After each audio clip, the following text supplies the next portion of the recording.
Hello everyone, இந்த வீடியோவில் ஒரு interesting style of fabric painting பார்க்க போகிறோம். இதுக்கு தேவையானது ஃப்ளாட் ப்ரஷ், ரவுண்ட் ப்ரஷ், அப்புறம் வாட்டர் எடுத்துக்கணும்.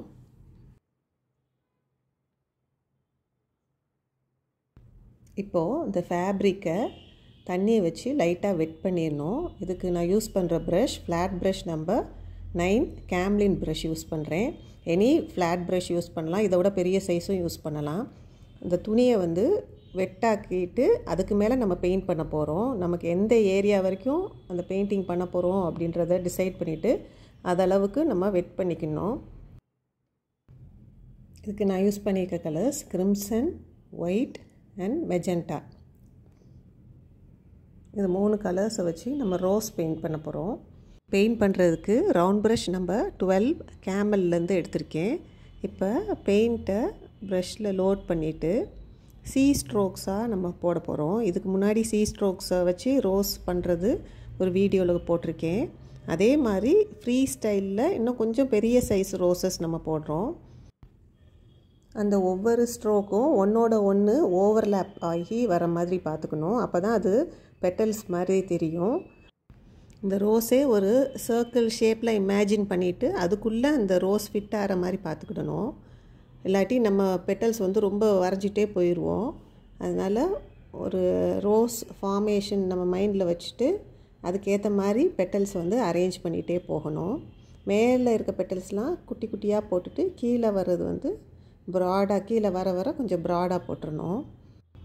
இந்த மாதிரி பெயிண்ட் பண்ணுறது பெயிண்டிங் ரொம்ப நேச்சுரலாக தெரியும், ரியலிஸ்டிக்காக தெரியும். இந்த பெயிண்டிங் ஸ்டைல் பேர் வெட் ஆன் வெட் பெயிண்டிங். இது ஜார்ஜெட், ஷிஃபான், ஆர்கன்ஸா இந்த மெட்டீரியல்லாம் பண்ணலாம். இப்போது இந்த ஒயிட் கலர் பெயிண்ட் வச்சு ஒவ்வொரு சி ஸ்ட்ரோக்குக்கு அடியிலையும், அதாவது அந்த ஒவ்வொரு பெட்டலோட அடியில் ஒயிட்டை கொடுத்து அதை ஹைலைட் பண்ணுறோம். மொதல் பிங்க் வச்சிட்டோம், அடுத்து நெக்ஸ்ட்டு ஒயிட்டை வச்சு ஒவ்வொரு பெட்டலுக்கு அடியிலையும் பெயிண்ட் பண்ணிகிட்டே வரணும். ஒயிட் வச்சு பெயிண்ட் பண்ணி முடித்த பிறகு நெக்ஸ்ட்டு அதை பிங்கை விட டார்க்கர் ஷேடு இன்னும் கொஞ்சம் அந்த ரோஸுக்கு டெப்த்து கொடுக்கணும். அப்போனா தான் அது நல்லா பளிச்சுன்னு தெரியும். அந்த டெப்த்து கொடுக்குறதுக்கு மெஜெண்டா கலர் யூஸ் பண்ணலாம், இல்லாட்டி any darker shade of pink use பண்ணலாம், இல்லாட்டி மெரூன் கலர் யூஸ் பண்ணலாம். இப்போ ஒயிட் எல்லாம் கொடுத்து முடிச்சிட்டேன். இப்போ நெக்ஸ்ட்டு மெஜெண்டா கலர் வச்சு ஒவ்வொரு பெட்டலுக்கும் உள்பக்கமாக நம்ம அந்த கலரை ஆட் பண்ணணும். அப்போ தான் இன்னும் அந்த கலர் ஆட் ஆன மாதிரி தெரியும். இந்த ரோஸ்க்கு மேலே இருக்க பெட்டல்ஸ் எப்பயுமே ரொம்ப பெருசாக போடக்கூடாது, கொஞ்சம் சின்னதாக போட்டுக்கணும். கீழே இருக்க பெட்டல்ஸ் கொஞ்சம் ப்ராடராக போட்டுக்கணும்.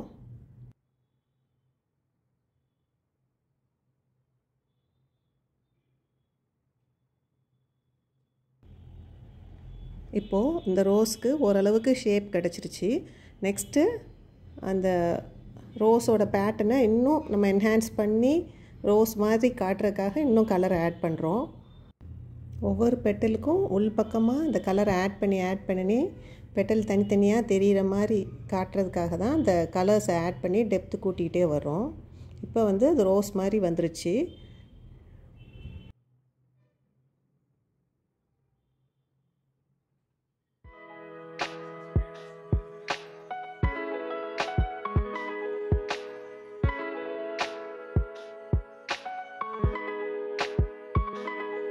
நெக்ஸ்ட்டு நம்ம பேக்ரவுண்டை பெயிண்ட் பண்ண போகிறோம். பேக்ரவுண்டை பெயிண்ட் பண்ணுறதுக்கு அந்த லீஃபெல்லாம் பெயிண்ட் பண்ணுறதுக்கு முன்னாடி ஒரு பேக்ரவுண்டுக்கு ஒரு லைட் க்ரீனை வச்சு அந்த வெட்டான சர்ஃபேஸ் மேலேயே ப்ரெஷ்ஷை வச்சு கொஞ்சம் டைல்யூட் பண்ணி கூட நம்ம அப்ளை பண்ணிக்கிடலாம். இது ஒரு பேக்ரவுண்ட் செட் ஆயிரும். அதுக்கு மேலே நம்ம லீஃபோ மற்ற எதுவும் பெயிண்ட் பண்ணணுன்னாலும் பண்ணிக்கலாம். அந்த எந்த அளவுக்கு அந்த ஏரியா வெட் பண்ணி வச்சுருக்கோமோ அதுக்குள்ளே கொடுக்கணும். இன்கேஸ் உங்களுக்கு இன்னும் பெரிய ஏரியாவில் கொடுக்கணுன்னா திருப்பி ஒரு ப்ரஷ்ஷோ இல்லாட்டி ஸ்பாஞ்ச் ஏதாவது வச்சுட்டு கூட திருப்பி வெட் பண்ணிவிட்டு அந்த ஃபுல் ஏரியாவுக்கும் நீங்கள் கொடுத்துக்கலாம். இந்த மாதிரி பேக்ரவுண்ட் கலர் கொடுக்குறப்ப அந்த பேக்ரவுண்டோட கார்னர்ஸை நல்லா ஸ்மூதன் பண்ணிடணும், இல்லாட்டி அது ரொம்ப ராவாக பிளெண்ட்டாக முடிஞ்சிரும். இந்த கொடுத்துருக்க பேக்ரவுண்ட் கலர் அப்படியே ஃபேடாகி துணியோட மர்ஜ் ஆகிற மாதிரி பார்த்துடணும். அதுக்கு நம்ம வாட்டரை கார்னர்ஸில் வச்சு ஸ்மூதன் பண்ணணும்.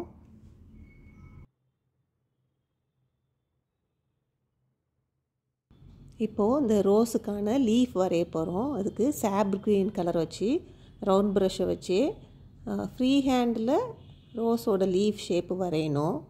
இது வந்து வெட்டான சர்ஃபேஸில் நம்ம பெயிண்ட் பண்ணுறதுனால அது வந்து ரொம்ப பர்ஃபெக்ட் ஷேப்பாக வராது.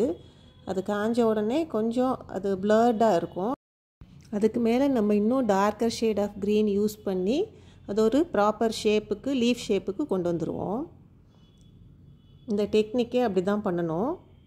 ஒரு லைட் ஷேடில் தொடங்கி டார்க்கர் ஷேடு அந்த மாதிரி கலர்ஸ் ஆட் பண்ணி லீஃப் ஷேப்பு கொண்டு வந்துடணும்.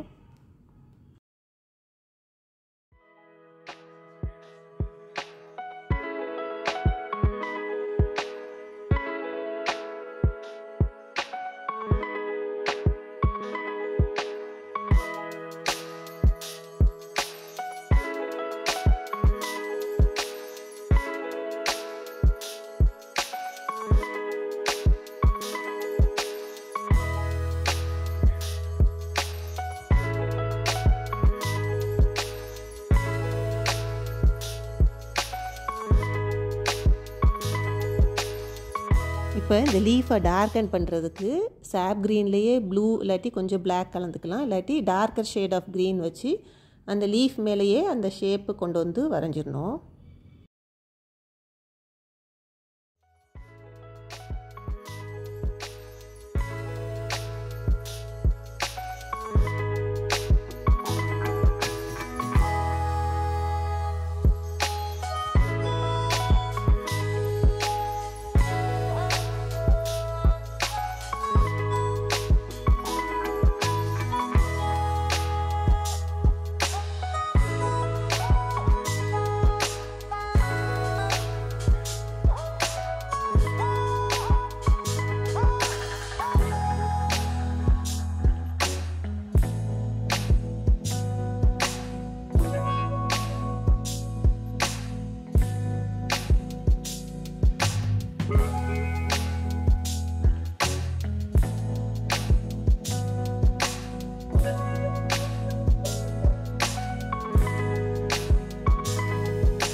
இப்போ லீவ்ஸ் எல்லாம் ஆட் பண்ணி முடித்த பிறகு நம்ம வேணும்னா வேறு எதுவும் கொடுக்கணுன்னா கொடுத்துக்கலாம், இல்லாட்டி இந்த லீஃபை இன்னமும் டார்க்கராக காட்டுறதுக்கு கொஞ்சம் க்ரீனோட பிளாக் மிக்ஸ் பண்ணி லைட்டாக கொடுத்துட்டே வரலாம்.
நம்ம அது லீஃப் பெயிண்ட் பண்ணிவிட்டு பின்னாடி வேறு எதுவும் சின்ன சின்ன லீவ்ஸ் வேணாலும் பெயிண்ட் பண்ணிக்கலாம். இப்போ அந்த லீஃபை ஹைலைட் பண்ணுறதுக்கு கொஞ்சம் ஃப்ரெஷ் பெயிண்ட் ஒயிட் எடுத்துகிட்டு அப்படியே ஹைலைட்ஸ் மாதிரி அங்கங்கே ஒயிட்டை வச்சு கம்ப்ளீட் பண்ணிடணும்.